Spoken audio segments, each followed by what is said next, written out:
Wesh, salut tout le monde. Wesh, salut tout le monde. Wesh. Alors, il faut que je coupe le son de mon stream. Yes. Ok, oh, déjà 2 personnes, nice. Ouh, 25 followers. Waouh. Putain, cette progression de ouf. Ok, salut tout le monde. Je sors juste d'une réunion là, donc j'enchaîne un peu. J'espère qu'on voit. Est-ce qu'on m'entend? Ah, je suis pas sûr qu'on m'entende. Attends, là c'est peut-être mieux. Est-ce que tout le monde m'entend? Là-dessus, il faut que j'envoie 2-3 messages. On envoie le lien. Ah ouais, ouais. Attends, on envoie le lien. Attends, c'est là. Hop, attendez, j'essaie d'avoir des auditeurs. Excusez-moi.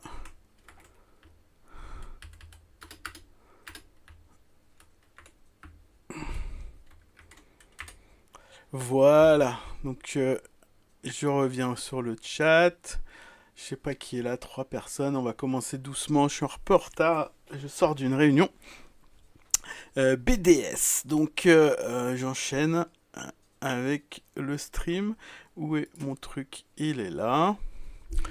Et on voit le chat. Ouais, on le voit un peu. Il pourrait peut-être être plus haut le chat. Attends, je vais faire un test de savoir. Test si on voit mon chat.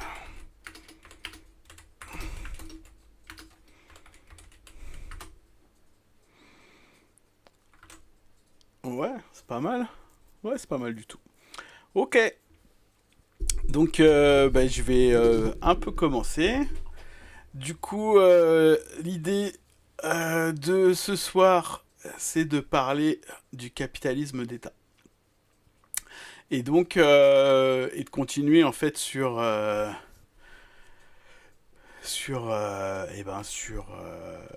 le texte qui s'appelle le trotskisme après Trotsky. Donc, que je refilerai en lien. Salut Fabio. Enfin, re-salut. Que j'ai mis en lien, que je peux remettre en lien. De toute façon, vous le trouverez.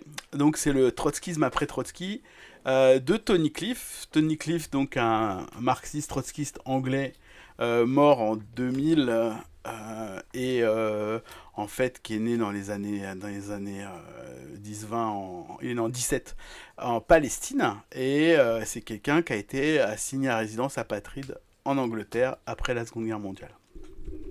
C'est un membre fondateur de ce qui s'appelle l'International Socialist Tendency. 2000, ouais, tu vois, j'étais bon. 1917-2000. Et qui a développé des thèses alternatives à la 4e internationale à l'époque, qu'il a quitté, donc dans 51.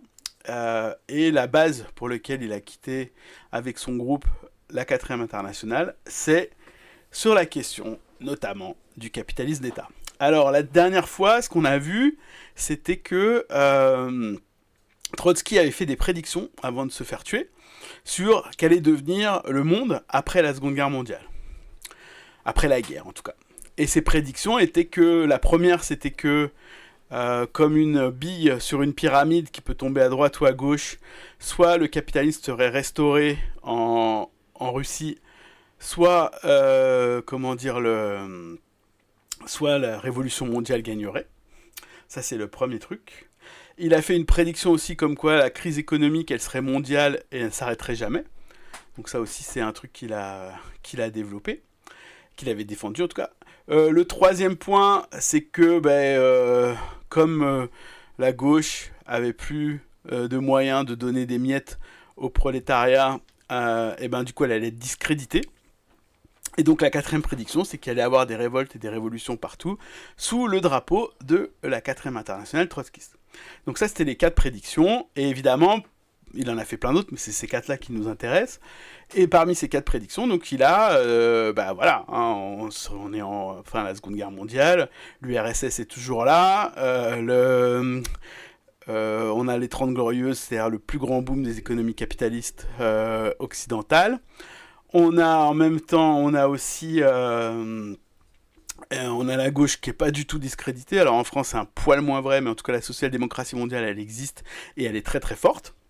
Et évidemment, la quatrième internationale, de manière générale, les groupes trotskistes sont devenus ou restés plus ou moins des tout petits groupes, avec quelques exceptions, notamment autour de 68. Donc, en France en tout cas. Donc voilà, donc on se retrouve en fait, pour reprendre les choses que dit Tony Cliff, on se retrouve dans les années 50 à se poser ces questions-là en disant mais Trotsky c'était pas bon ce qu'il a prédit. Et donc du coup va se poser la question de qu'est-ce qui va pas dans ce que défendait Trotsky. Et donc dans le trotskisme à Trotsky, on revient sur ces questions-là et on revient en disant chacune des prédictions. Bon, alors, celle sur le trotskisme et la social-démocratie, on verra ça, c'est le chapitre 4 ou 5, je sais plus. L'autre, c'est le chapitre sur l'économie permanente d'armement qui explique le boom économique pendant la Seconde Guerre mondiale, après la Seconde Guerre mondiale. Ça aussi, on fera une lecture. Et là, on s'intéresse au plus gros morceau, pour moi, à mon avis, qui est le capitalisme d'État. Alors... Donc je vais lire un peu des passages du capitalisme d'État. Alors le bouquin de Tony Cliff, c'est un gros bouquin que vous pouvez trouver à la Brèche notamment, que vous pouvez trouver en ligne en anglais et il y a des morceaux traduits en français. Tony Cliff, il a écrit plusieurs textes sur le capitalisme d'État et notamment là il va s'intéresser, c'est un résumé en fait que fait Tony Cliff de cette question-là. Ok. Alors attendez, juste avant, est-ce que je peux faire ça ? Ouais, c'est ça. Et je veux mettre font size. Est-ce qu'on peut changer la taille ? Est-ce que vous arrivez à lire là ? Bien. Ou est-ce que c'est pas un peu petit ? Fabio, dis-moi si tu arrives à lire.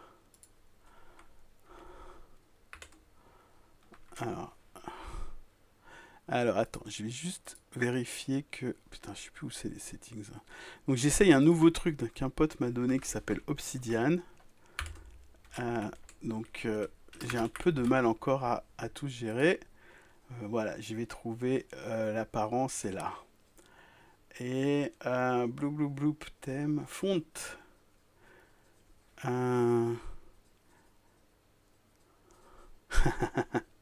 Ok. Merci. Alors, interface font, peut-être ça, non ? Non, je veux juste la taille. Pourquoi il veut pas me donner la taille, ce neuil ? Ça reste petit. Oh là là. Ah, contrôle plus scroll. Ah bah voilà ! Facile. Apply. Ok. Alors, contrôle. Yes ! Il suffisait de faire ça, en fait. Ok. Je pense que c'est un poil plus gros et normalement beaucoup plus lisible là-dessus. Alors, du coup... Ok, super. Bon, très bien. Allez, go. Le capitalisme d'État. Donc, il s'agit du texte de Trotsky, de Tony Cliff, qui résume, en fait, sa conception. Donc, évidemment, il n'y aura pas tout. Mais bon, c'est une bonne introduction, je pense. Donc, pourquoi le régime stalinien a-t-il survécu ? Donc, ça, je vous rappelle, c'était la prédiction de Trotsky. Quelle était la nature des démocraties populaires, entre guillemets, d'Europe de l'Est ? Qu'est-ce que leur création a mis en lumière sur la nature du régime stalinien ? La théorie du capitalisme d'État a été développée comme une tentative de répondre à ces questions. Les réponses définissent la Russie stalinienne comme un pays capitaliste d'État. Donc là, il vous donne la conclusion là-dessus. Et merci pour le lien pour la brèche, Fabio. Super gentil. Le bouquin est vraiment très bien. Je vous invite à le lire. Alors, le premier document dans lequel la Russie a été définie comme un capitalisme étatique par l'auteur de ces lignes, donc Tony Cliff, il parle de lui-même comme ça, est un très long polycopié de 142 pages écrit en 1948. Donc on est quand même il y a très très longtemps maintenant. Intitulé « La nature de classe de la Russie stalinienne ». En fait, pour comprendre la genèse de la théorie, il est utile de prendre en considération les démocraties populaires, ces pays conquis par l'armée russe à la fin de la Deuxième Guerre mondiale. Napoléon disait « Une armée au dehors, c'est l'État qui voyage ». Donc c'est en français dans le texte, je suis allé vérifier. Et cette maxime s'applique parfaitement à des pays comme la Pologne ou la Hongrie, dont les gouvernements n'étaient que des extensions de l'État russe. Leur étude fournit par conséquent une vision interne du régime de la mère patrie. Donc là, il se moque de la Rodina, du terme utilisé pendant la Seconde Guerre mondiale par l'armée rouge. Ok ? Donc il faut bien comprendre qu'à l'issue de la Seconde Guerre mondiale, évidemment, se créent des pays de l'Est, qui deviennent en fait des pays qui sont envahis par l'armée rouge dans la course contre l'Allemagne. L'Allemagne est coupée en deux, une partie occupée par l'Occident, les trois pays, Angleterre, France et États-Unis, et Berlin coupé en deux aussi. Berlin étant pourtant dans la partie est du pays.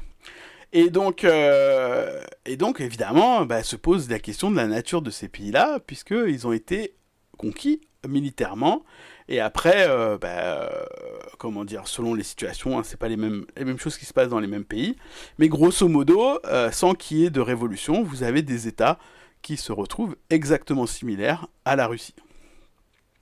Voilà, donc je continue.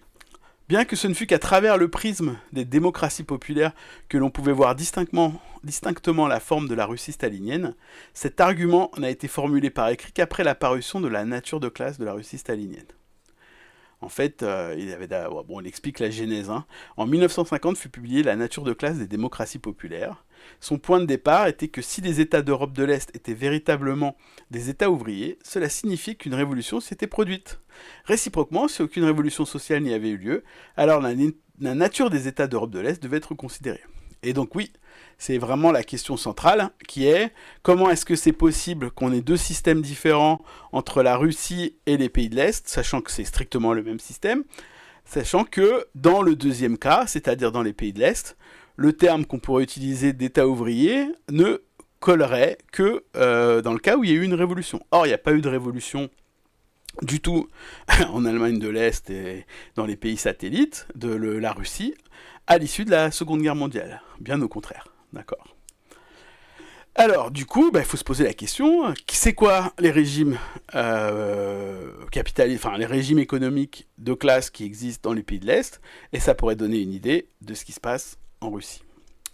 L'argumentation donc était construite, donc il parle de son texte, autour de la théorie de l'État de Marx et de Lénine. Marx répétait souvent l'idée que la domination politique de la classe ouvrière est la condition préalable indispensable de sa suprématie économique.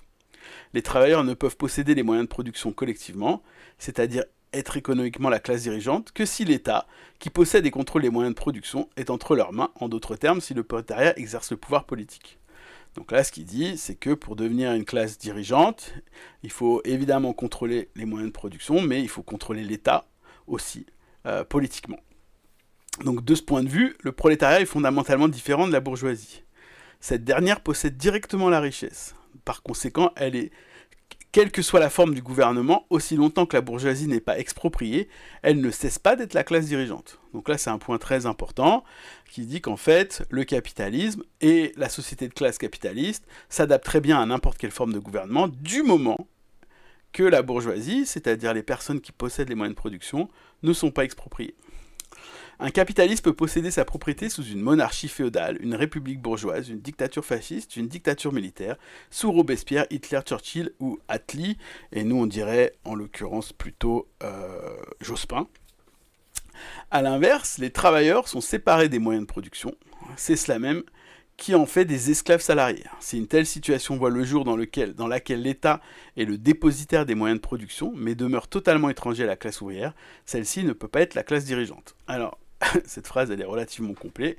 Si une situation voit le jour dans laquelle l'État est le dépositaire des moyens de production, mais demeure totalement étranger à la classe ouvrière, celle-ci ne peut pas être classe dirigeante. Donc la phrase qui dit, qui serait de Marx, alors le problème c'est que, y compris dans le manuscrit original, la citation 38 renvoie à rien. Donc je ne sais pas quelle est cette citation de Marx, elle n'est pas bonne cette citation. Donc je ne sais pas où est-ce qu'il a vu ça dans Marx, mais la phrase elle est quand même assez claire. Si l'État est dépositaire, donc si l'État contrôle les moyens de production, mais qu'il n'est pas ouvrier, alors ça veut dire que les ouvriers ne sont pas au pouvoir. C'est relativement simple comme concept. Alors, on peut continuer à faire les citations, donc ça c'est quand même bien Cliff, on rappelle les anciens. Quelques citations des grands penseurs marxistes peuvent illustrer ces questions. Donc dans le manifeste communiste, on déclare « Le premier pas dans la révolution ouvrière est la montée du prolétariat au rang de classe dominante, la conquête de la démocratie.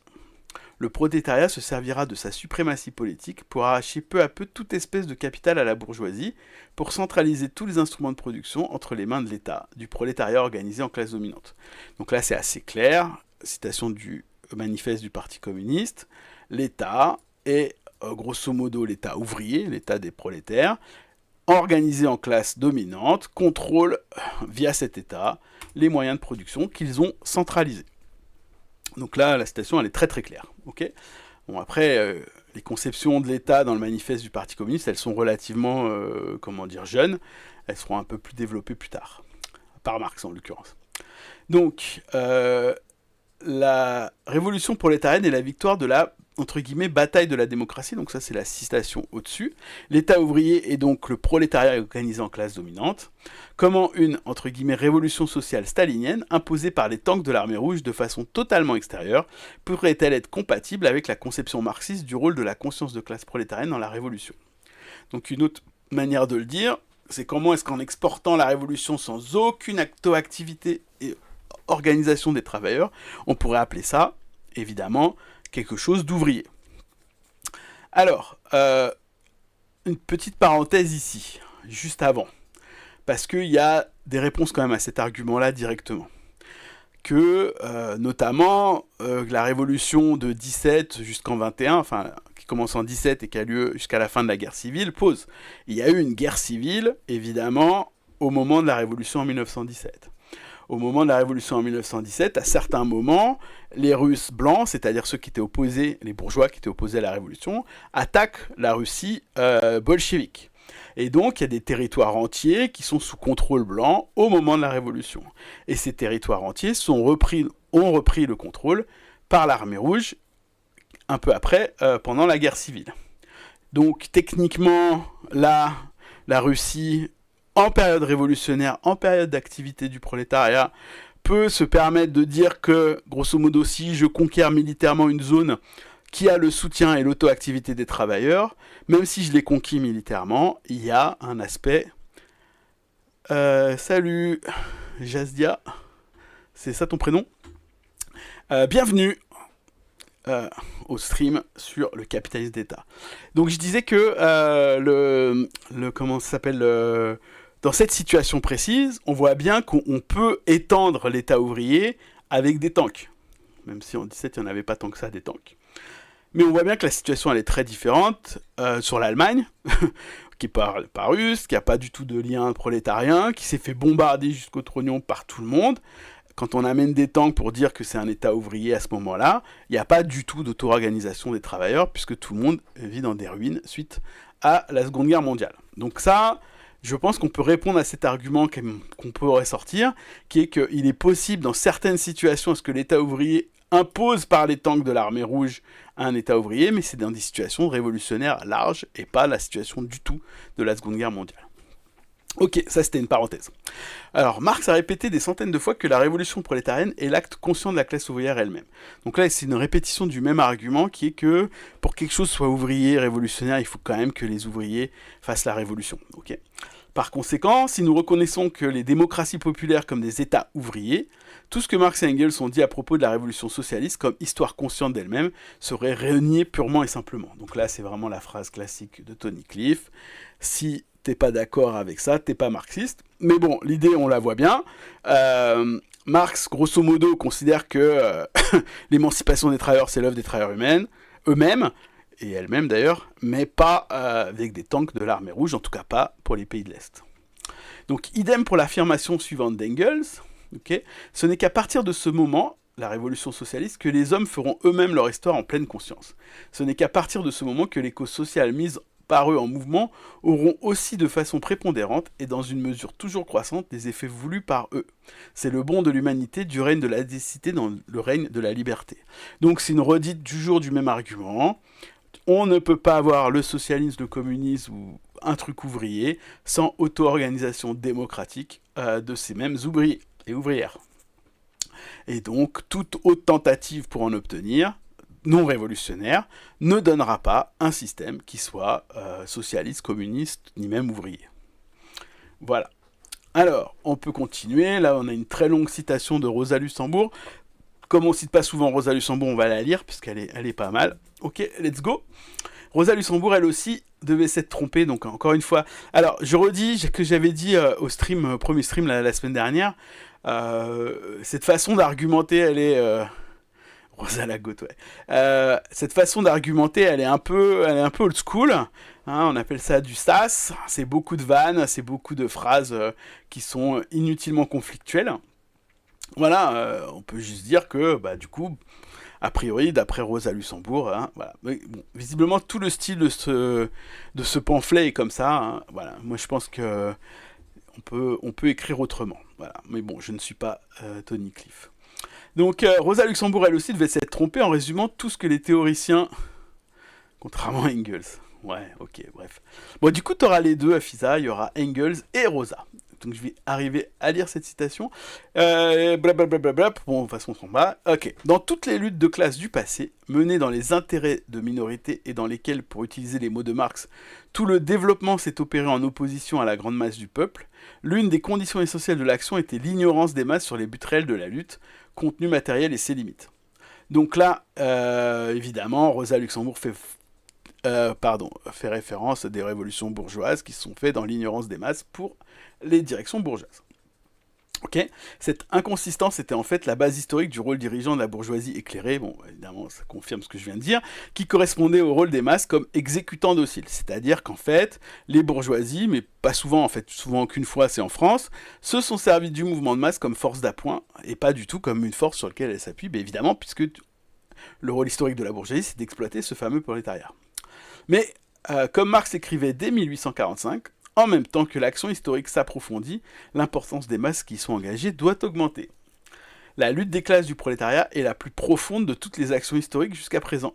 Elle embrasse la totalité des couches inférieures du peuple, et depuis le temps où la société a été divisée en classes, elle est le premier mouvement qui est en accord avec les intérêts réels des masses. Donc là, c'est la tradition qui dit que, évidemment, la masse la plus opprimée, du fait de sa statut de classe ouvrière qui ne peut utiliser les moyens de production que collectivement, elle ne peut donc gérer que collectivement, et donc pour l'essentiel du reste de l'humanité, la société. Et donc, c'est une classe à part, la classe ouvrière de ce point de vue-là. C'est pourquoi éclairer les masses sur leurs tâches et leurs méthodes est une condition historique indispensable de l'action socialiste. De la même façon que dans les périodes précédentes, l'ignorance des masses était la condition de l'action des classes dominantes. Donc, pour résumer ce que dit Rosa Luxembourg, si tu veux faire la révolution prolétarienne, il faut que les masses soient impliquées, il faut les éclairer, il faut leur... Bon, alors, c'est une phraséologie qu'on n'utilise plus du tout, mais grosso modo, il faut dépasser l'ignorance, parce que l'ignorance, elle servait à la bourgeoisie. Ok, alors on continue, donc...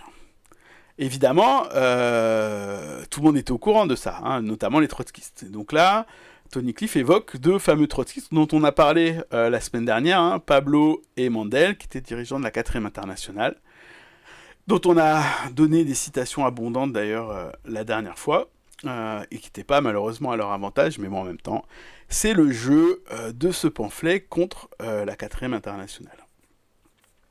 Pablo et Mandel ont cherché un moyen d'éviter ce problème en parlant d'une voie bismarckienne de développement de la révolution prolétarienne, la comparant à la manière dont le capitalisme allemand s'est développé sous la direction politique du chancelier de fer, donc Bismarck, et de la vieille caste des aristocrates fonciers, les Junkers.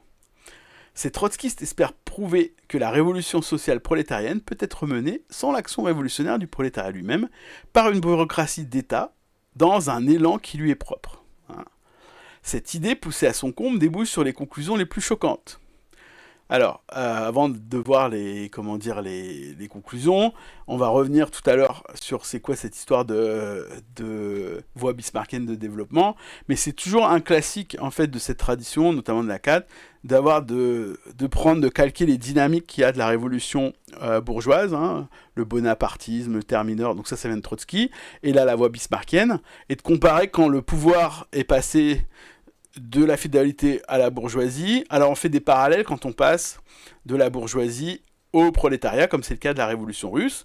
Et donc, comme il y a eu plein d'adaptations de la bourgeoisie, elle n'a pas fait une révolution à chaque fois, hein, je vous ai dit, hein, il y a eu plein de manières. Les capitalistes, ils s'adorent les dictatures, ils peuvent gérer dans plein de trucs, ils sont pas obligés en fait de faire la révolution.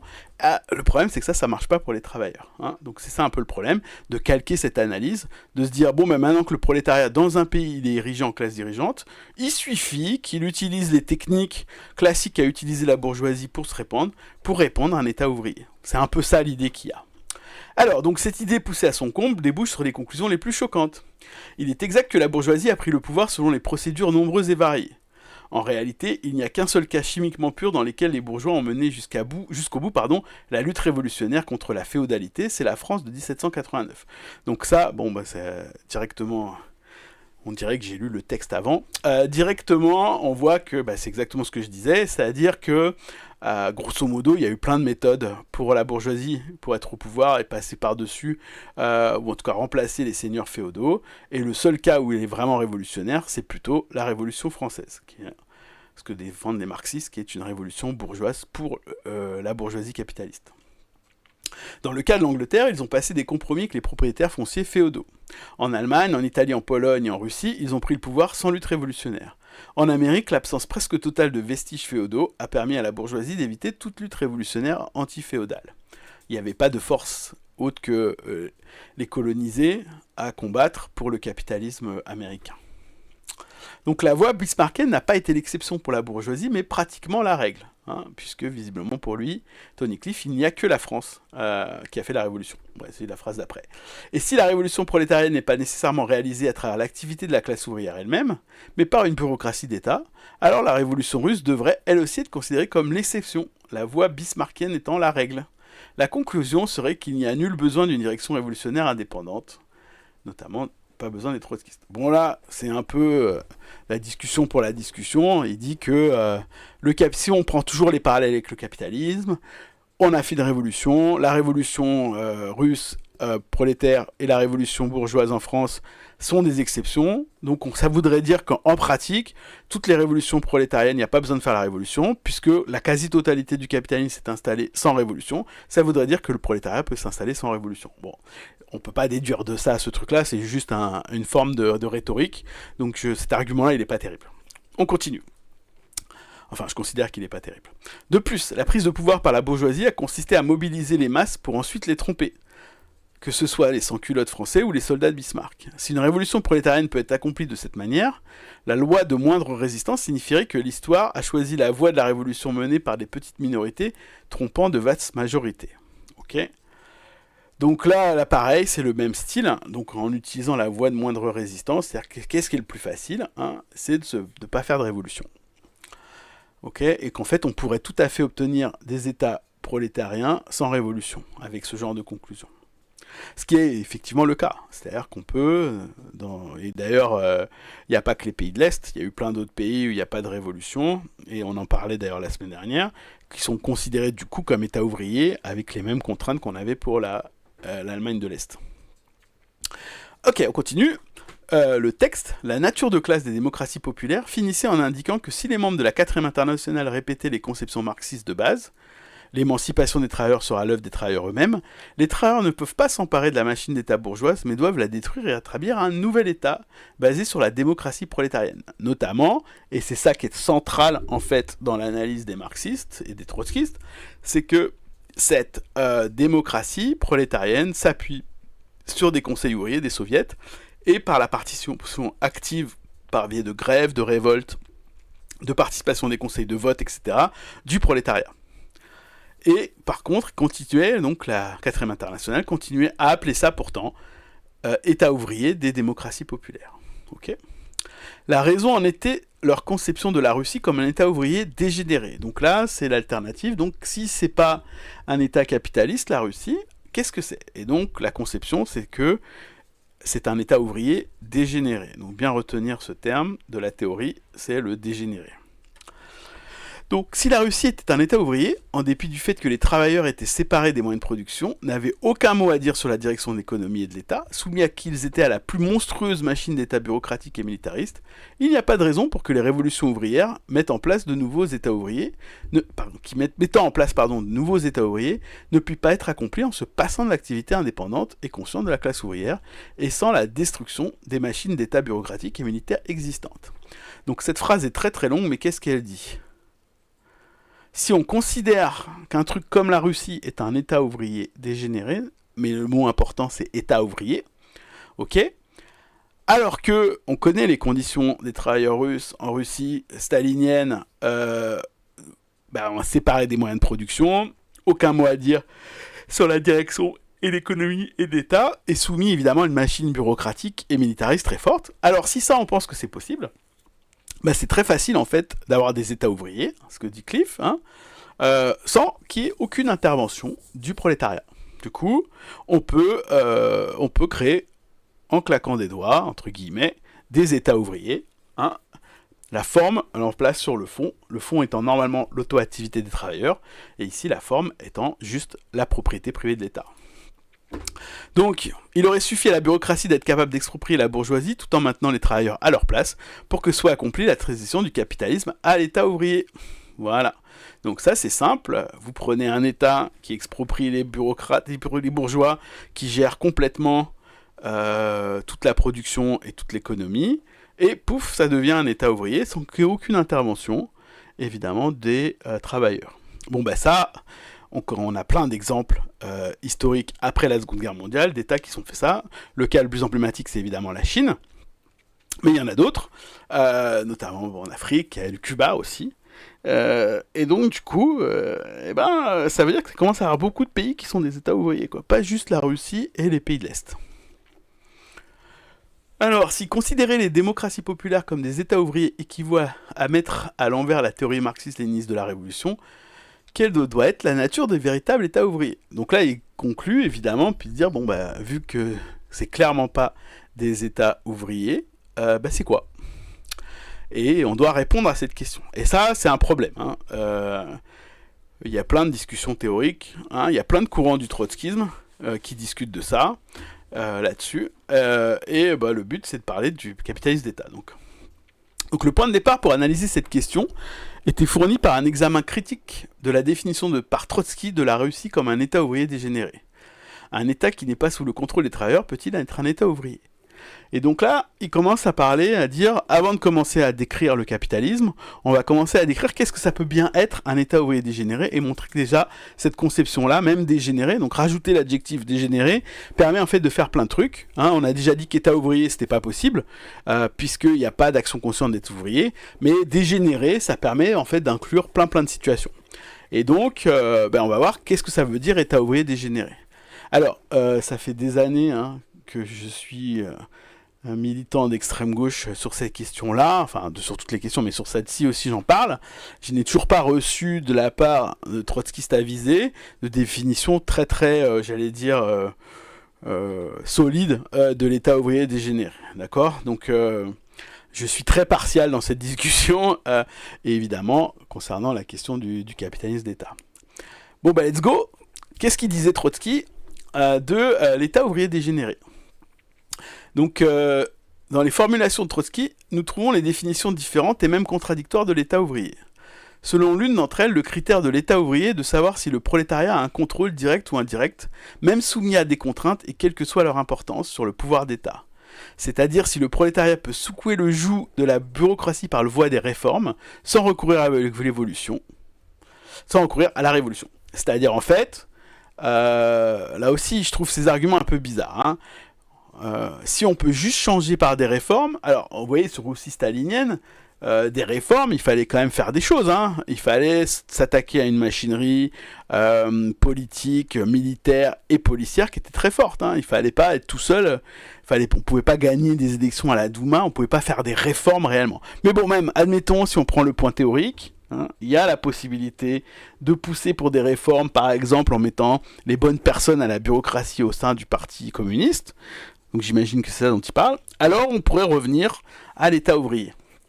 Donc en 1931, il écrivait « La reconnaissance du présent État soviétique comme un État ouvrier signifie non seulement que la bourgeoisie ne peut conquérir le pouvoir autrement que par un soulèvement armé, mais aussi que le prolétariat du RSS n'a pas perdu la possibilité de soumettre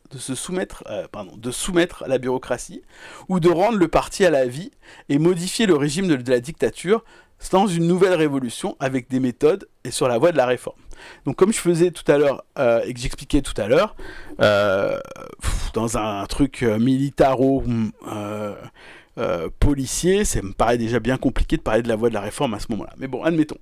Sans une nouvelle révolution, donc probablement un truc qui remette en termes de conflit les classes, hein, donc une révolution de qui ? Ça, c'est pas très clair aussi quand on lit Trotsky. C'est une révolution de qui sur qui ? Si c'est un État ouvrier, une révolution pour moi, c'est la prise du pouvoir d'une classe sur une autre, ça veut dire qu'il y a une autre classe sur qui prendre le pouvoir. Donc c'est un peu une tautologie de dire s'il n'y a qu'une classe et qu'elle est dirigeante, alors il ne peut pas y avoir de révolution, et donc du coup, nécessairement il peut être changé comme réforme. Donc ce raisonnement circulaire se meurt un peu la queue chez Trotsky de ce point de vue-là. Continuons. Trotsky exprima cette idée encore plus clairement dans une lettre probablement rédigée à la fin de 1928, où il écrivait en réponse à la question « Est-ce que la dégénérescence de l'appareil et du pouvoir des soviets doit être considérée comme un fait accompli ?» Donc ça, c'est assez important. À partir du moment où il n'y a plus d'activité, il n'y a plus d'activité très vite en Russie, malheureusement à cause de la guerre civile, mais n'empêche, est-ce que ça, c'était irréversible ? C'est ça un peu ce qui est dit. Alors que répond Trotsky ? Il ne fait aucun doute que la dégénérescence de l'appareil soviétique est considérablement plus avancée que le même processus dans l'appareil du parti. Ok ? Donc il dit que l'appareil soviétique, il n'y avait quasiment plus de soviets, et enfin il y en a, mais c'est des coquilles vides qui n'ont plus d'auto-activité des travailleurs, et ce processus-là est plus en avance que le parti qui est lui aussi une coquille vide à la botte de Staline. Néanmoins, et ça c'est important, regardez, c'est le parti qui décide. Et ça c'est assez marrant. Donc il dit en fait, l'image du pays, c'est l'image du parti. Si le parti décide de changer, donc par une opération matérielle qu'on ne connaît pas, on change les personnes, il suffit de remplacer Staline par quelqu'un d'autre, etc., etc., c'est le parti qui décide.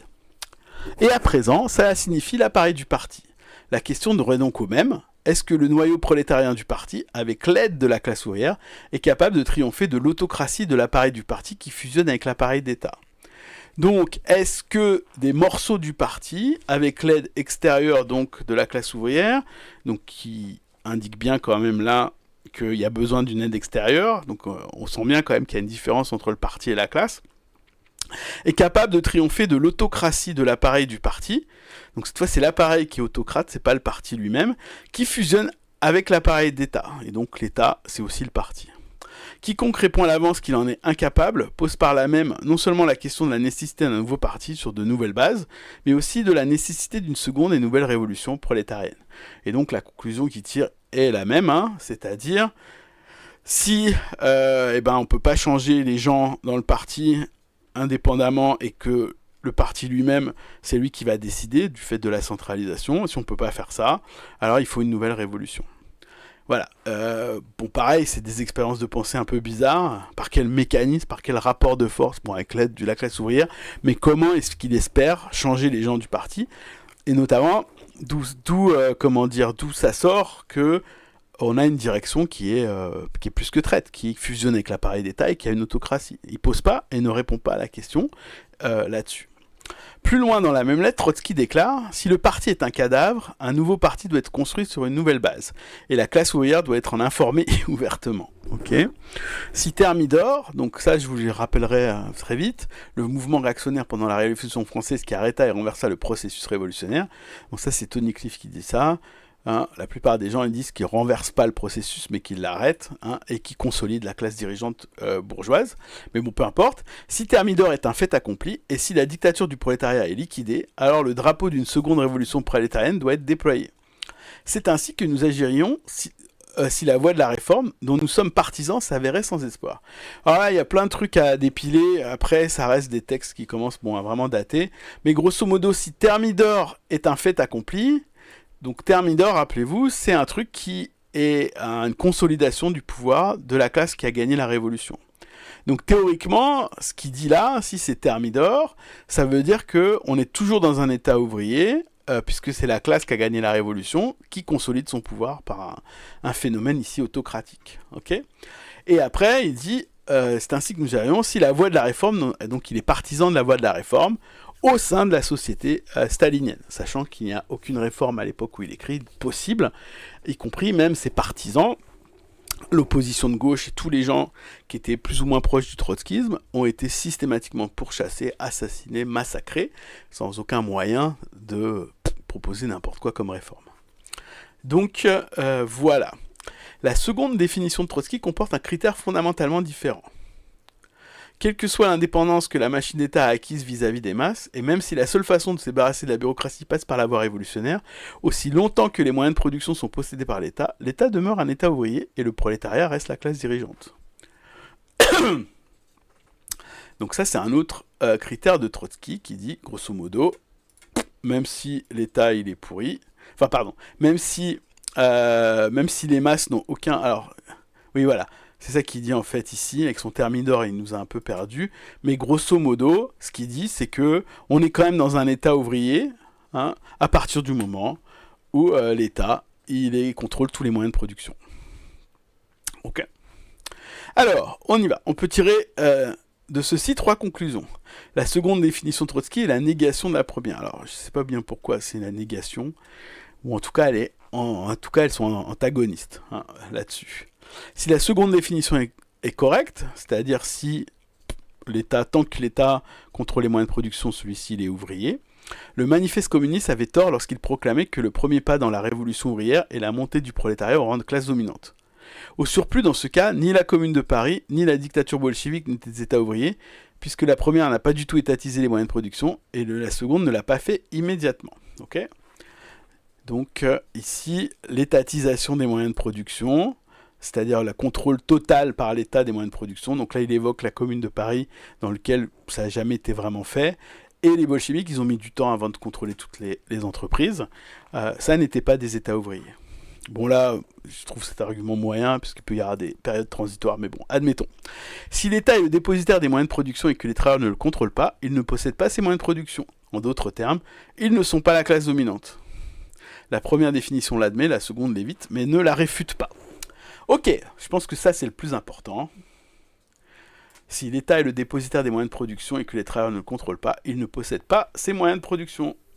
Donc ils ne sont pas dominants. Moi ça me paraît limpide. Du coup, on est obligé de se poser encore une fois la question, si on n'est pas un État ouvrier, qu'est-ce qu'on est, okay. Donc la définition de la Russie comme État ouvrier est la théorie marxiste de l'État. Et donc là, on rentre dans des trucs un peu plus théoriques sur l'État. Donc, let's go. Donc n'hésitez pas, hein, si vous voulez intervenir dans le chat, c'est fait pour ça. Il ne faut pas me laisser tout le temps trop parler, c'est mes réflexes de prof. J'ai tendance à m'écouter parler, quoi. Ok. Notamment si c'est pas clair, hein. J'essaye quand même de commenter au maximum là-dessus, même si ça reste un peu technique là. Cette façon d'écrire, moi, j'avoue que c'est un peu bizarre, mais bon. Ok, let's go. Donc le fait de considérer la Russie comme un État ouvrier dégénéré aboutissait inévitablement à des conclusions en contradiction directe avec la conception marxiste de l'État. Donc voilà, afin de le prouver, nous allons analyser le rôle que Trotsky appelait la révolution politique et la contre-révolution sociale. Let's go. De quoi il parle exactement ? Pendant les révolutions politiques bourgeoises, par exemple les révolutions françaises de 1830 et 1848, donc si vous ne le savez pas, la classe dirigeante, c'est la bourgeoisie à ces moments-là, mais il y a plein de révolutions par rapport à l'appareil d'État, donc c'est pour ça qu'on appelle ça des révolutions politiques. La forme du gouvernement changeait plus ou moins, mais le type d'État restait le même, c'est-à-dire des corps spéciaux, des armées, des prisons, indépendants du peuple et au service de la classe capitaliste. Ok ? Donc ça, c'est une constante que vous avez entre 1789, avec des variations, jusqu'à 1848, en fait, tout le capitalisme français. Mais malgré tout, il y a une connexion nécessairement plus grande entre le contenu et la forme dans un État ouvrier que dans tout autre État. Donc là, ce qu'il dit, c'est qu'il y a une plasticité, en fait, de la forme de l'État quand la classe dirigeante, c'est la bourgeoisie, mais c'est plus compliqué, ce qu'on disait tout à l'heure, quand c'est le prolétariat. Le prolétariat, de ce point de vue-là, est une classe à part. D'accord ? Par conséquent, même si nous supposons que des révolutions politiques peuvent se produire dans un État ouvrier, une chose est claire, la même machine d'État ouvrière doit continuer à exister après la révolution politique prolétarienne aussi bien qu'avant. Donc s'il indique, c'est que la machinerie qui organise le mouvement ouvrier, l'État contrôlé par le mouvement ouvrier, elle doit être à peu près la même s'il y a une révolution politique, elle ne peut pas être complètement différente. Donc si la Russie était vraiment un État ouvrier, et donc si le Parti des travailleurs procédait à une purge à grande échelle lors d'une révolution politique, donc ce que j'écrivais tout à l'heure, quelles seraient les réformes ? Ce serait de remplacer tout le monde dans le parti, donc c'est exactement ça. À grande échelle lors d'une révolution politique, il utiliserait la machine étatique existante. Okay. Donc il pourrait y arriver. Tous les gens, la GPU, le KGB, toute la police, toute l'armée, tous les gens qui avaient en fait un lien de classe quand même avec toute la bureaucratie du parti, il suffirait juste de remplacer le parti et tout resterait comme avant, mais ce serait un bon parti et donc du coup, un vrai État ouvrier. D'accord ? D'autre part, si l'ancienne bourgeoisie était restaurée, elle ne pourrait pas utiliser la machine d'État existante, mais serait obligée de la détruire et d'en construire une autre sur ses ruines. Voilà. Est-ce que ces conditions étaient réunies en Russie? Voilà. Est-ce que c'était ça la Russie? Est-ce que on peut, est-ce que la bourgeoisie elle a besoin de changer d'État ou et aussi l'autre question qui est est-ce que c'est possible de changer le parti et dans ce cas-là de revenir à un État ouvrier moins dégénéré? Ok. Alors, poser la question correctement fournit la moitié de la réponse. Si la bourgeoisie revenait au pouvoir, elle pouvait sans problème utiliser, bon voilà, c'est la remarque que je faisais tout à l'heure, le KGB, l'armée régulière et tout le reste. Okay. Il est incontestable qu'un parti révolutionnaire n'aurait pu ni utiliser ni le KGB, ni la bureaucratie, ni l'armée. Le parti révolutionnaire aurait dû détruire l'État existant et le remplacer par des soviets, une milice populaire, etc., etc. Donc là, il redit en fait la chose que je vous ai dit, c'est que la bureaucratie et l'appareil du parti est dans un tel état de lien avec tout le reste de l'État que faire une révolution politique, donc changer juste le personnel politiquement du parti, ça ne changera pas en fait. Réellement, ça ne deviendra pas une révolution prolétarienne. À l'inverse, c'est bien plus facile pour les possesseurs des moyens de production qui voudraient revenir au pouvoir, c'est bien plus facile d'utiliser la machine répressive de l'État actuel. Ok, donc on continue. Trotsky éluda partiellement les leçons de la théorie marxiste de l'État en disant que le parti révolutionnaire commençait par rétablir la démocratie dans les syndicats et les soviets. Ok, donc il dit, on fait la révolution politique, on remplace tout le monde dans le parti, et la première chose qu'on fait, c'est qu'on rétablit la démocratie dans les syndicats, et on recrée les soviets. En fait, on recrée leur activité, d'accord ? Mais dans la réalité, il n'y avait plus en Russie ni de syndicats, ni de soviets dans lesquels la démocratie peut être restaurée. Donc ça, c'est une grosse sous-estimation de Trotsky, c'est une réalité. Il n'y a plus aucun système d'auto-organisation possible, il faut entièrement les recréer. Okay ? Un État ouvrier ne pouvait pas être établi en réformant la machine d'État stalinienne, mais en la détruisant pour en construire une nouvelle. Okay ? Donc là, il redit l'argument qui dit depuis le début. Si le prolétariat devait détruire la machine d'État existante en prenant le pouvoir, alors que la bourgeoisie, elle, pouvait l'utiliser, la Russie n'est pas un État ouvrier. Donc ça, c'est vraiment la conclusion qu'on peut avoir là-dessus. Alors, les arguments, ils ne sont pas hyper forts, mais il y a quand même cette idée-là, et elles ne sont pas très développées ici, quand même de l'idée que pourquoi est-ce que la bourgeoisie, elle peut utiliser le KGB, mais que les trotskistes en Russie ne pourraient pas l'utiliser, c'est lié justement au fait que la bureaucratie et de manière générale l'État forment une couche de direction qui est liée. Le KGB, l'armée, la police, tout ça c'est lié par des liens de parti, des liens organisationnels, des liens en fait de classe. Ça crée une classe dirigeante de fait. En fait, c'est ça qu'il veut dire ici. Même si nous supposons qu'aussi bien le prolétariat que la bourgeoisie aurait pu procéder à une purge de l'appareil d'État, impliquant nécessairement un changement tel qu'il aurait abouti à une transformation qualitative, oui, pas juste un petit changement, nous devons à nouveau conclure que la Russie n'était pas un État ouvrier. Ok, donc s'il n'y a pas besoin de révolution pour la bourgeoisie, c'est que l'État, il n'est pas ouvrier. Ce qu'il redit ici. Croire que le prolétariat et la bourgeoisie pouvaient utiliser le même appareil d'État comme instrument de suprématie équivalait à refuser le contenu révolutionnaire de la théorie de l'État tel que l'avaient exprimé Marx, Engels, Lénine et Trotsky lui-même. Donc ça c'est la petite phrase pour dire que c'est contraire à la théorie marxiste, tu n'es pas marxiste si tu penses ça. Ok, est-ce que tout va bien? Voilà, donc pour l'instant, l'argument principal c'est celui-là. Qui peut prendre le pouvoir? Par quelle technique on peut prendre le pouvoir? Est-ce qu'une révolution politique permet de prendre le pouvoir pour le prolétariat, oui ou non? Et ça, c'est les conditions qu'avait posées Trotsky. Ok. Et pour Tony Cliff, et j'espère qu'il vous a convaincu, parce que ça me paraît moi assez évident, ça n'est pas possible, et donc du coup, ça n'est pas un État ouvrier. Continuons. Donc la forme de la propriété considérée indépendamment des rapports de production, une abstraction métaphysique. Donc là, il va attaquer un deuxième point, enfin je pense, qui est que un des arguments de l'État ouvrier, ou en tout cas que c'est pas du capitalisme, c'est que l'État possède tous les moyens de production. Et donc la forme de propriété, elle est différente. Et donc, grosso modo, on va montrer que c'est pas le cas. Okay, donc une des caractéristiques de la Russie sur lesquelles se basait Trotsky pour prouver qu'elle était un État ouvrier même dégénéré, était l'absence de la propriété privée sur une grande échelle et la prédominance de la propriété étatique. Oui, je suis bien très d'accord. Donc tout va bien, mais c'est vrai que comme il enchaîne les démonstrations par l'absurde, ça enlève parfois un peu à la clarté des arguments. Oui, mais en plus il va vite. En fait, il parle à des sombres gauchistes qui sont déjà convaincus dans ce. Je m'en rends compte des années après, mais comme quand je l'ai lu, moi j'étais un gauchiste déjà convaincu, ça m'avait pas marqué. Mais en lisant là, en faisant les lectures pour le stream, je m'aperçois que Franchement, on ne devrait pas écrire comme ça ce texte. Il faudrait réécrire une théorie un peu plus, enfin en tout cas un re-argumentaire qui soit moins foutage de gueule, un peu moins machin, t'es pas marxiste, et avec des démonstrations qui sont là, moi c'est un peu hyper, je sais pas, je connais pas le terme qu'on pourrait utiliser, mais ça fait très rhétorique quoi. Après on sent derrière il y a l'argument, mais il donne pas assez de billes, je pense, pour qu'on avance. Donc c'est pour ça que je suis là pour apporter des compléments que j'espère suffisants. Mais bon, le débat continue.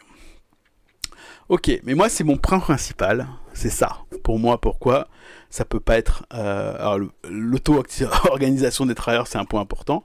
Mais en tout cas, le fait que ce soit une propriété étatique, ça n'est pas une condition pour que ce soit un État ouvrier. En tout cas, c'est pas une condition suffisante. Ok, alors, cependant, c'est un véritable axiome du marxisme de dire que considérer la propriété privée indépendamment des rapports de production équivaut à créer une abstraction supra-historique. Ok, donc là, ce qu'il va dire, tout en vannant, c'est que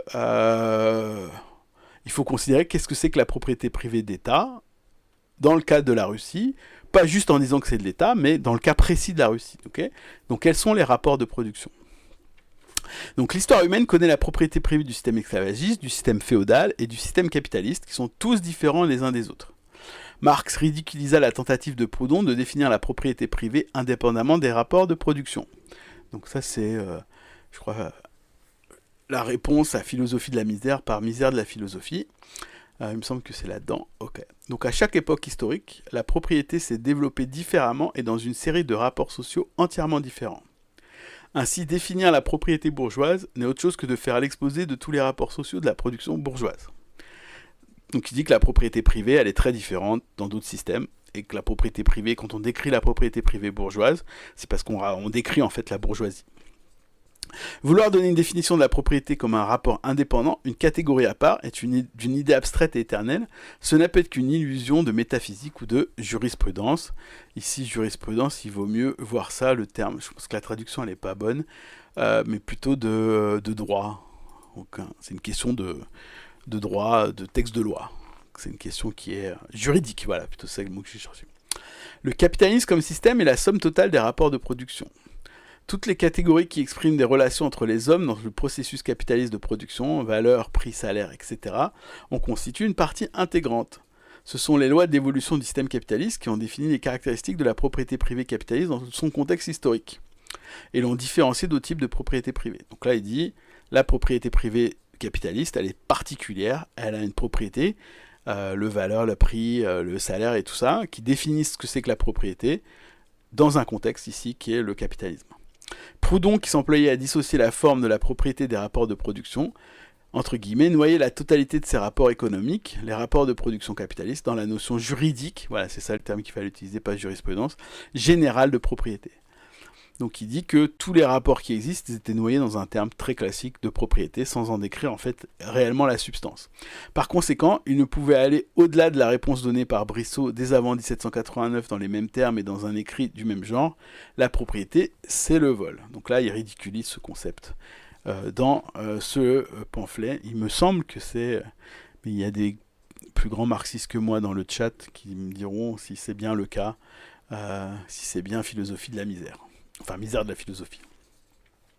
Alors, qu'une forme de propriété privée puisse avoir un caractère historique différent d'une autre et puisse être l'apanage d'une classe, oui, merci, l'apanage d'une classe différente d'une autre avait été établi par Marx avec la plus grande clarté. Okay, que la même approche puisse être appliquée à la propriété étatique n'est pas évident. C'est dû à ce que l'histoire, globalement, a vu se dérouler la lutte de classe sur le terrain de la propriété privée. Ok, donc des moyens de production, sous-entendu ici. Le cas de différenciation de classes non basées sur la propriété privée ne sont pas très nombreux et dans l'ensemble pas très connus, mais malgré tout, ils ont existé. Et là, il prend un exemple que je trouve massu, qui dit qu'en fait, ça a déjà existé, la propriété collective de type étatique. Et on la connaît très bien, on y va. Prenons comme exemple un chapitre de l'histoire de l'Europe, l'Église catholique au Moyen-Âge. Et effectivement, l'Église catholique, ça marche très bien. L'Église possédait des terres immenses sur lesquelles travaillaient des centaines de milliers de paysans. Les relations entre l'Église et ses paysans étaient les mêmes rapports féodaux existants entre le seigneur féodal et ses serfs. L'Église était une institution féodale, au sens où elle était complètement adaptée au système dans lequel elle était.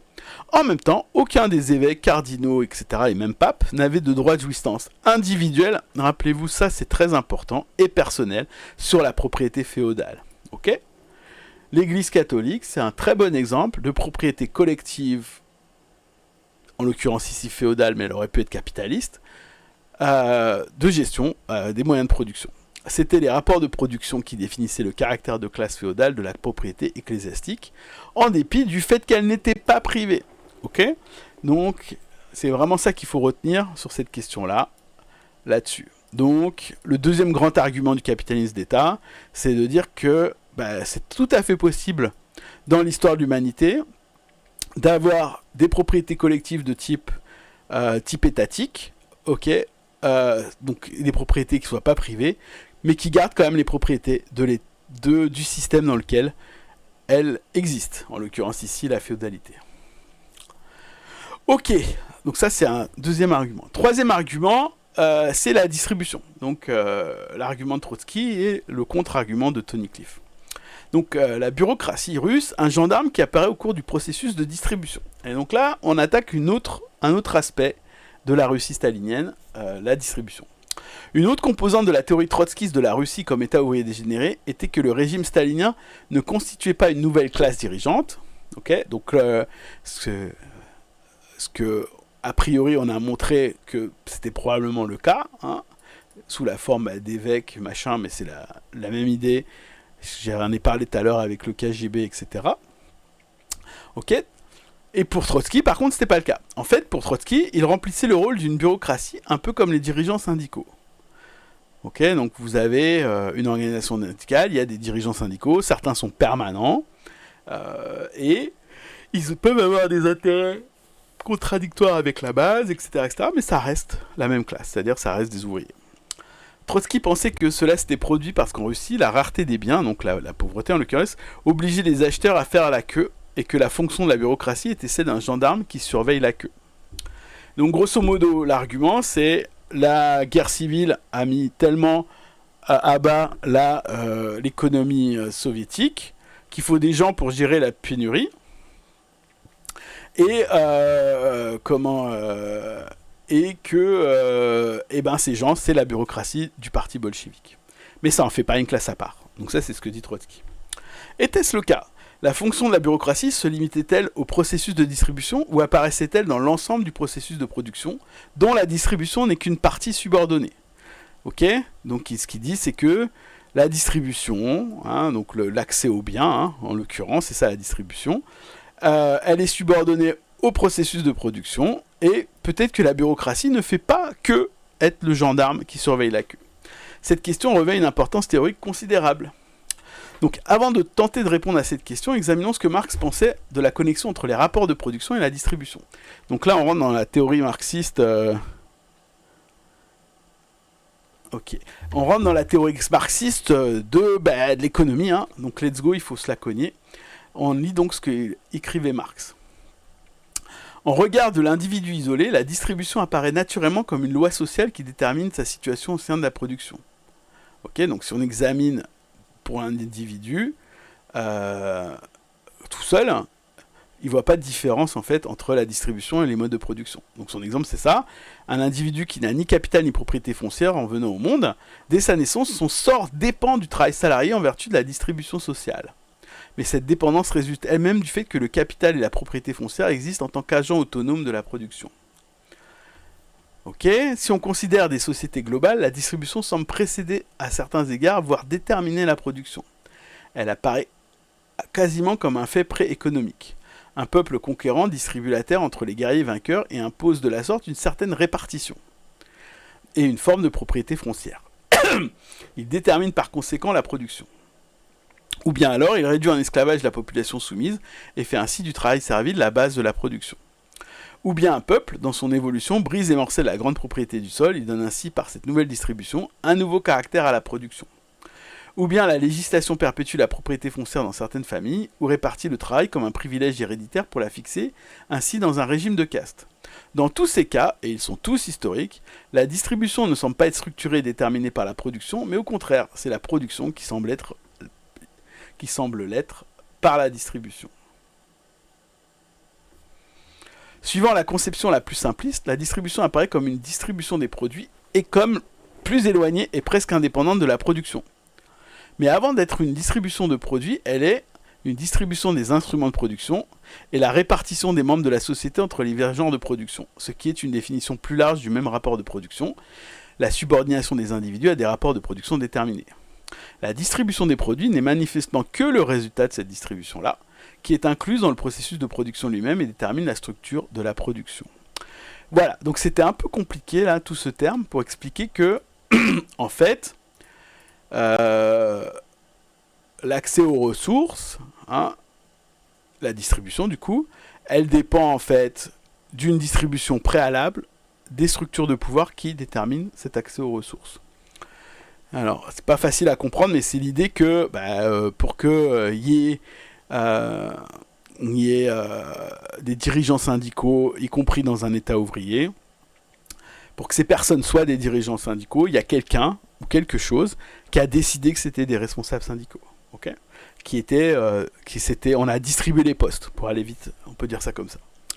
Donc, je continue. Cet extrait de Marx, dont la teneur est répétée très souvent dans son œuvre, est suffisant comme point de départ pour analyser la place de la bureaucratie stalinienne dans l'économie. La bureaucratie se bornait-elle à administrer la distribution des moyens de consommation dans la population, ou bien administrait-elle aussi la distribution de la population dans le processus de production? Et ça, c'est super important. Ok, on n'administre pas seulement les queues, on administre aussi les postes de gens qui gèrent les queues. Et on administre qui fait la queue, qui aura accès mal aux moyens de subsistance et qui va les contrôler. On distribue la population dans le processus de production. Ça, c'est très très important. La bureaucratie exerçait-elle un monopole sur le seul contrôle de la distribution ou bien sur le contrôle des moyens de production également? Se limitait-elle à rationner les biens de consommation ou répartissait-elle aussi le temps de travail total de la société entre l'accumulation et la consommation, entre la production de moyens de production et celle de biens de consommation? Grosso modo, qui décide dans la société? Les rapports de production en vigueur en Russie ne déterminaient-ils pas des rapports de distribution qui en faisaient partie? Voilà. Et on peut y regarder, donc c'est exactement ce que va faire Tony-Cliff. Il va regarder en Russie cette disposition de la production et de la distribution. Voilà, donc ça c'est assez important. Je pense que c'est un peu plus clair maintenant, vu comment c'est expliqué là-dessus. Donc, let's go. La Russie stalinienne devient capitaliste étatique. Et là, blam, let's go. On y va. L'analyse par Marx du capitalisme comporte une théorie des relations entre les exploiteurs et les exploités, ainsi qu'entre les exploiteurs eux-mêmes.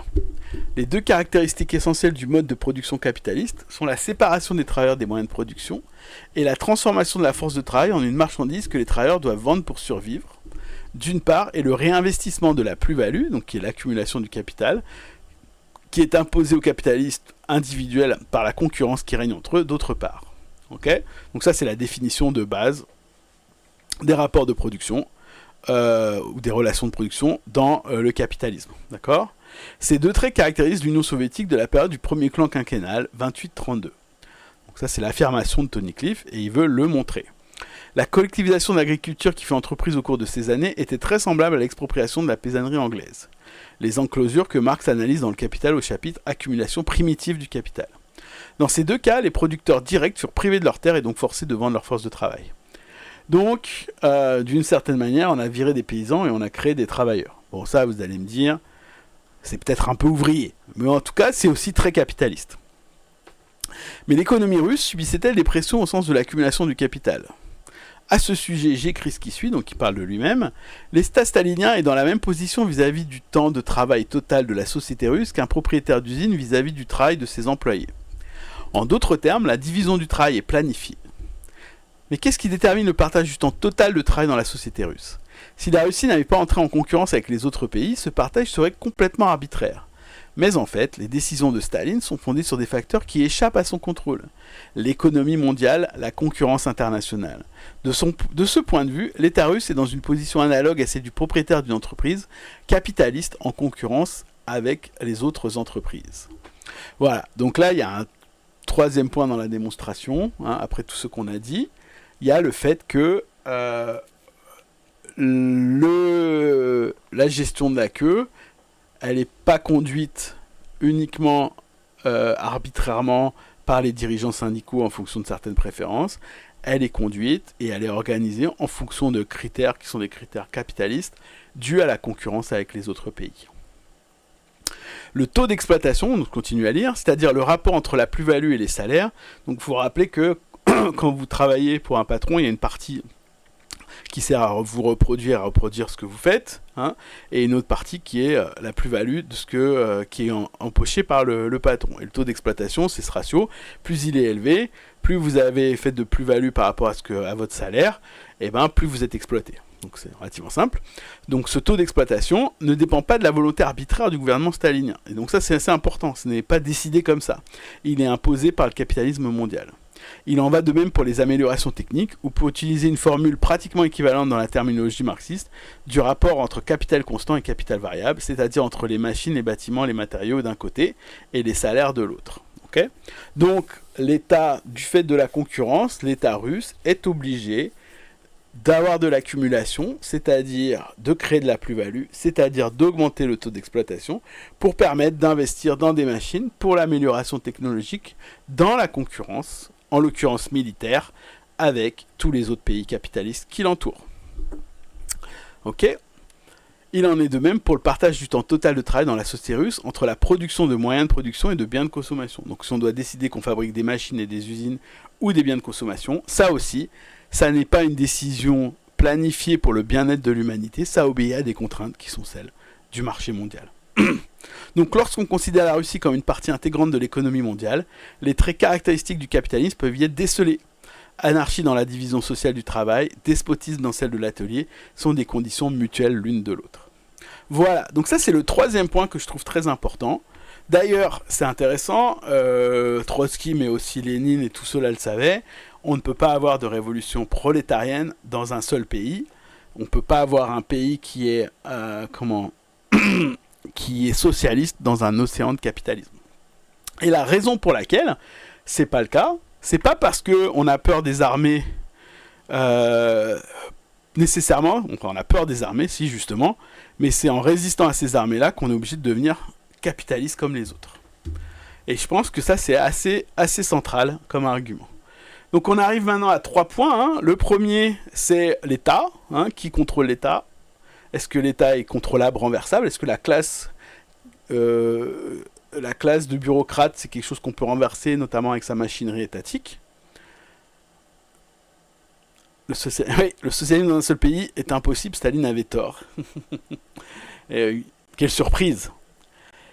Et le deuxième point, c'est quoi ? C'est évidemment j'ai déjà oublié. La distribution des moyens de production, la distribution des places, okay, qui est ouvrier, qui ne l'est pas, et ça fait partie aussi du fait qu'on n'est pas dans un état ouvrier. Et le troisième point, la concurrence mondiale. D'accord ? Donc je pense que là, la démonstration, elle est relativement limpide de ce point de vue-là. On peut continuer un petit peu encore, ouais, 22h46, ça fait combien de temps que je suis dessus ? 1h10, ok, on continue un petit peu. C'est pendant le premier plan quinquennal que le mode de production de l'URSS devint capitaliste. Donc là, c'est la grande annonce de Tony Cliff, qui dit que pendant le premier plan quinquennal, donc 1928, en fait, accumulation primitive du capital, résistance à une concurrence internationale militaire, etc., transforme ce qui était déjà un État ouvrier qui lui-même était déjà dégénéré de sa point de vue, à cause de plus du tout de démocratie ouvrière, le transforme réellement en État capitaliste. C'est alors, pour la première fois, que la bureaucratie cherche à créer un prolétariat et à accumuler rapidement du capital. Okay ?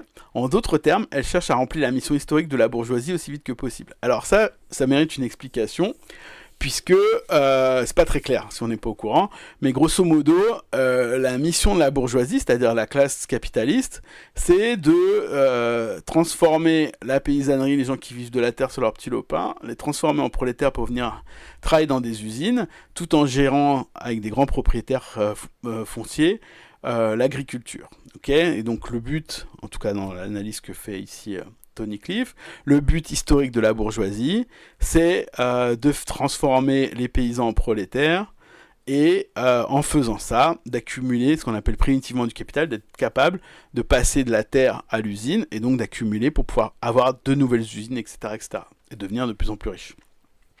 Et ça, c'est ce que dit Marx, hein, c'est le but ultime de la bourgeoisie historique. Ok, et comme on l'a vu, il y a eu plein de révolutions, il y a une révolution pour le faire, puis d'autres révolutions politiques pour y arriver. Du coup, la réforme agraire est le moyen de se débarrasser des paysans. C'est une technique de la bourgeoisie pour asseoir son pouvoir. Et évidemment, la Russie ne faisait pas exception, c'était un pays paysan, essentiellement paysan, avec une toute petite classe ouvrière.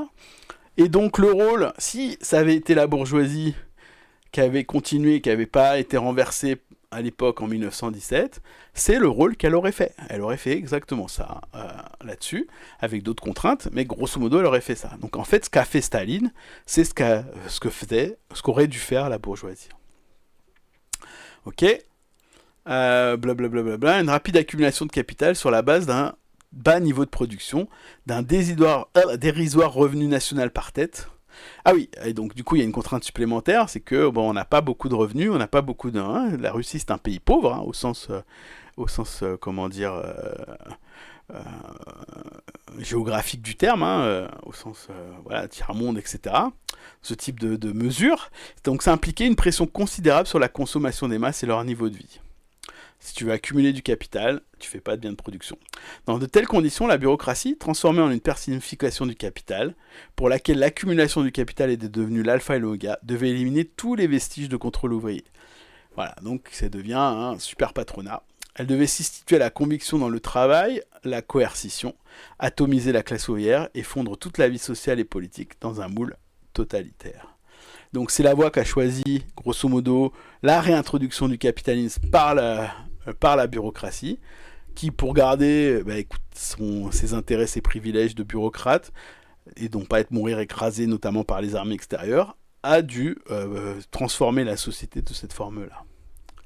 Il est clair que la bureaucratie, dans le processus même de l'accumulation du capital et de l'oppression des travailleurs, ne tarderait pas à faire usage de sa suprématie sociale pour acquérir des avantages pour elle-même dans les rapports de production. Donc voilà, donc ça c'est la suite de l'idée.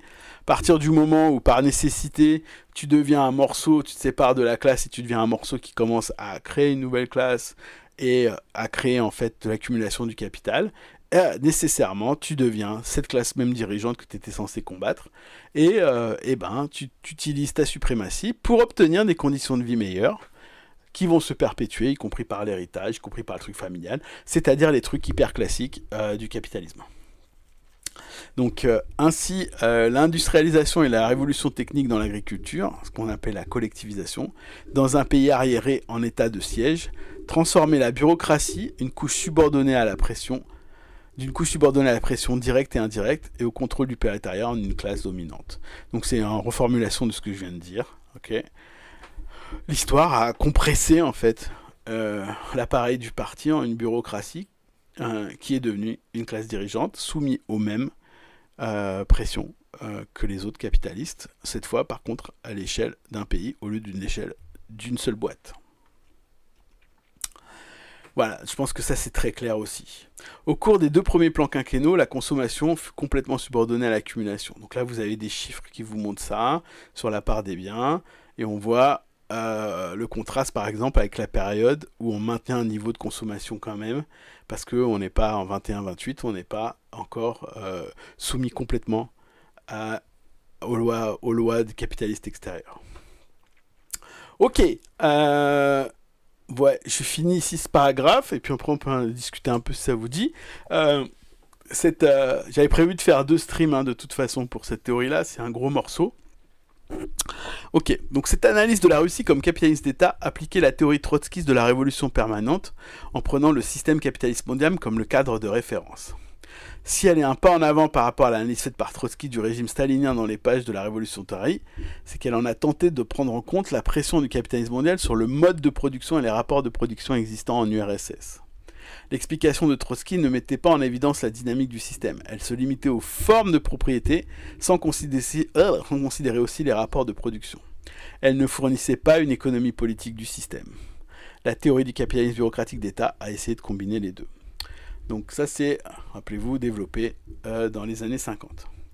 Et là, rappelez-vous aussi, Cliff, il veut toujours rendre hommage à Trotsky, hein, et sa phrase hyper célèbre qu'on va lire maintenant, mais soyons clairs, c'est seulement en se tenant sur les épaules du géant Léon Trotsky avec sa théorie de la révolution permanente, son opposition à la doctrine du socialisme dans un seul pays, et de la lutte héroïque contre la bureaucratie stalinienne que l'on pouvait accéder à une réelle compréhension de l'ordre stalinien. Et donc, on a de nouveau un repositionnement de Cliff vis-à-vis du trotskisme en disant « je suis trotskiste ». Ce n'est qu'une continuation de la théorie de trotskisme, même si celui-ci s'est planté. C'est la possibilité d'observer le régime stalinien dans les années postérieures à la mort de Trotsky qui a rendu possible l'élaboration de la théorie du capitalisme bureaucratique d'État. C'est la transformation des pays d'Europe de l'Est en satellites de Staline qui m'a amené à me demander si la définition par Trotsky de la Russie comme un État ouvrier dégénéré était vraiment correcte.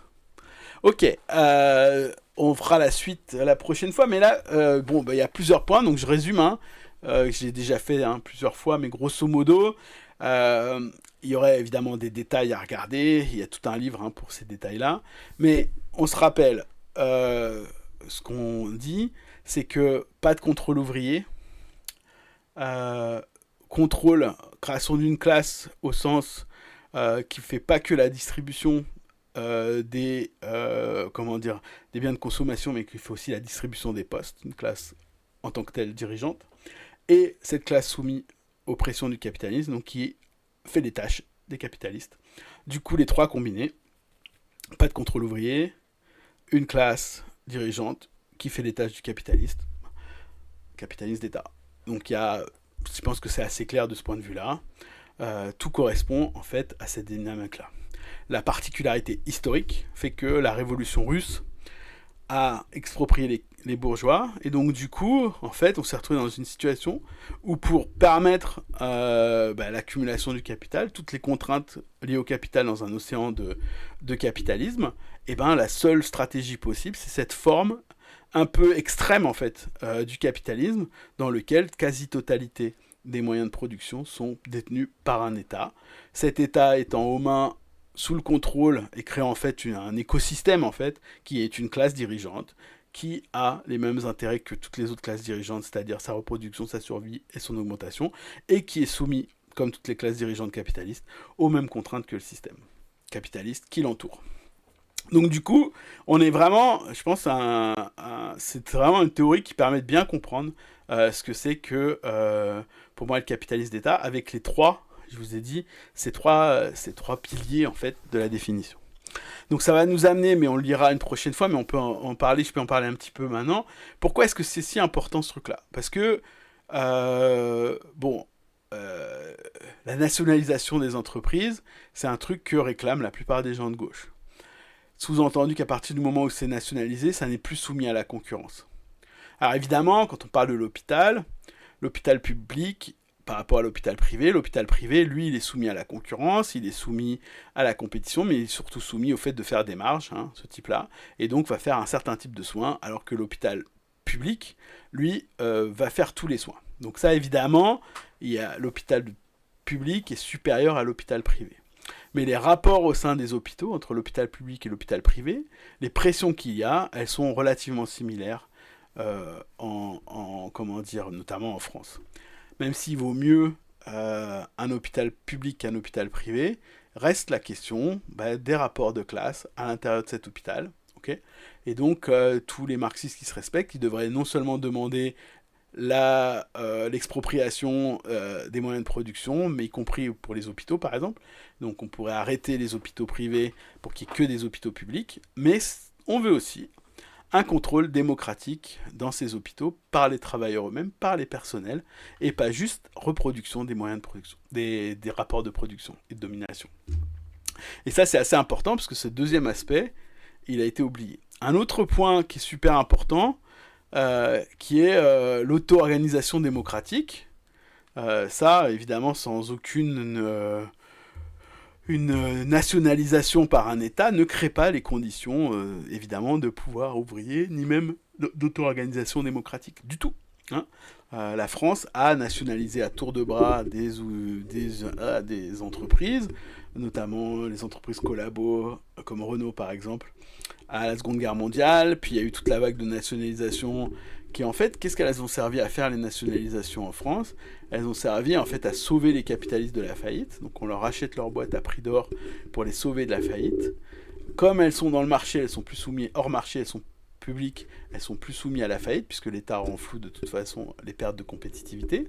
L'État français, lui, a dégraissé, viré, licencié, restructuré ces boîtes-là qu'elles ont vendues à des capitalistes qui les ont rachetées pour pas cher et qui sont devenues des boîtes après. Donc le rôle historique de la propriété d'État sous le capitalisme devient en fait un rôle d'accompagnement du capital en conservant les structures de domination, comme j'ai dit, soumis aux mêmes conditions, même s'il y a un tampon du fait que il y a l'État qui permet, pour les États capitalistes en l'occurrence européens, qui permet de faire ce tampon au moins pendant un certain temps. Voilà, donc ça c'est hyper important que dans les revendications qu'on a concernant justement sur le travail, il y ait l'élément d'auto-organisation de démocratie ouvrière et de participation active, et pas juste le mot d'ordre de propriété générique d'État qui ferait en sorte qu'on échappe à la fois à la concurrence, mais aussi à la fois aux contraintes du capitalisme. Voilà, il y aurait autre chose à dire sur les pays, notamment la Russie, pardon, pas la Russie, la Chine, etc. etc. On en parlera au prochain stream là-dessus. Alors, est-ce que tu peux développer un peu sur les mécanismes qui entraînent la bureaucratie soviétique à une transition capitaliste? Comment la pression du capitalisme international entraîne ça? C'est une concurrence sur un marché international pour vendre des productions, ou c'est des économies capitalistes qui inondent la Russie? Ah oui. Alors en fait, c'est évoqué après dans le chapitre d'après, mais grosso modo, la principale menace qu'il y a eu d'abord sur la Russie, c'était la menace militaire. Et il fallait faire de la production militaire. Or, faire la production militaire, il faut développer de l'acier, il faut développer des munitions, il faut développer, etc., etc.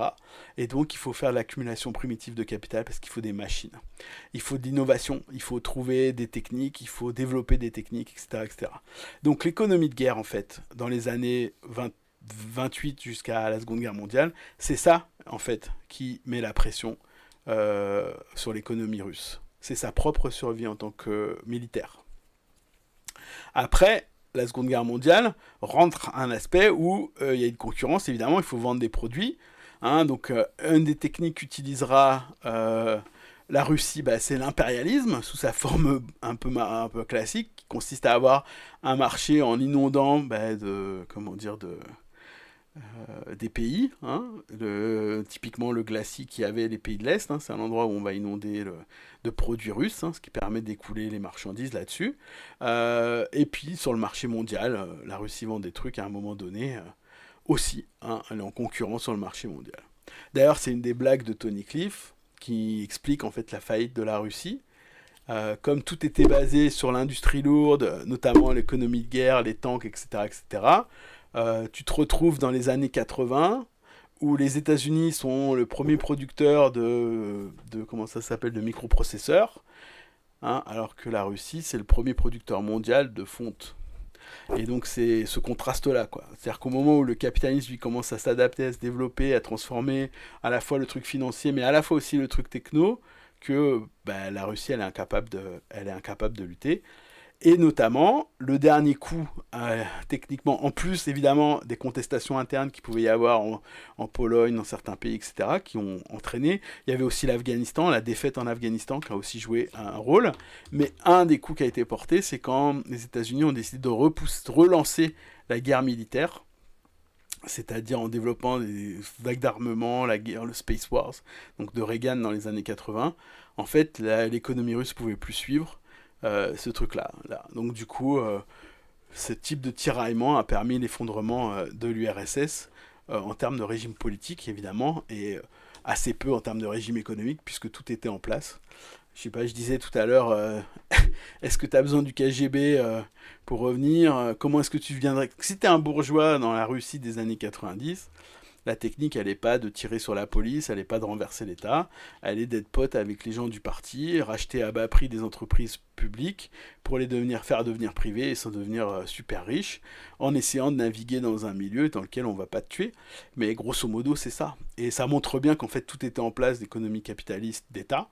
Ok, c'est pour ça qu'il n'y a pas eu de transition violente en fait entre le capitalisme d'État et le capitalisme libéral qu'il y a eu dans les pays de l'Est et en Russie, du tout.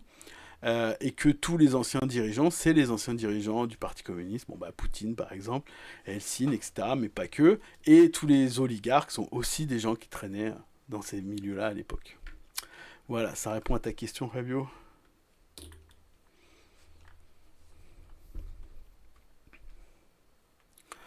Mais cette question-là de compétition et d'économie d'armement, ça explique aussi fuck. Alors attends, je finis. Ça exprime le boom économique après la Seconde Guerre mondiale, l'économie permanente d'armement. Alors, c'est un enjeu de détail, mais la NEP n'est pas vue alors comme une erreur de relibéralisation et du coup comme une étape qui rend impossible la mise en place d'une nouvelle forme économique. Question vraiment ouverte. Ouais, tout le monde dit ça, mais bon, encore une fois, le détail fait que le ouais, moi, tout le monde focalise un peu sur la NEP. Moi, je considère que l'étape d'après, c'est plutôt le plan quinquennal.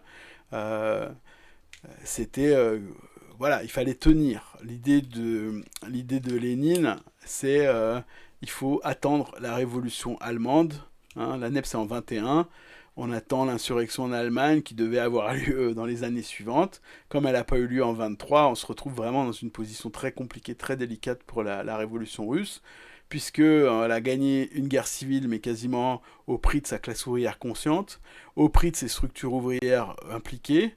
Et en fait, c'est un peu une victoire à la Pyrrhus, puisque exang, machin, on peut relancer ce qu'on veut dans l'économie, mais le capitalisme, il va revenir sous une forme ou sous une autre. Et la forme qu'a décidé, grosso modo, l'histoire et puis l'économie russe, c'était de renforcer les liens étatiques et de partir en concurrence contre les autres États, et pas de réinstaurer des liens commerciaux et une mini-bourgeoisie, etc., etc., qu'ils avaient combattu quelques années avant.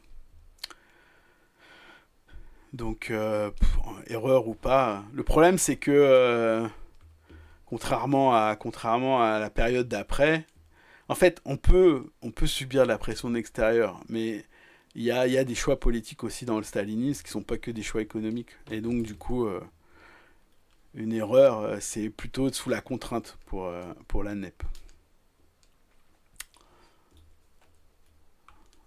Alors,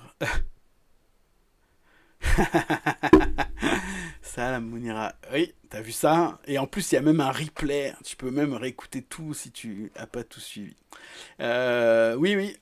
Donc, donc on termine là le stream. Il y en aura d'autres. Il y aura juste pas jeudi prochain puisque je peux plus, mais ce sera mercredi prochain.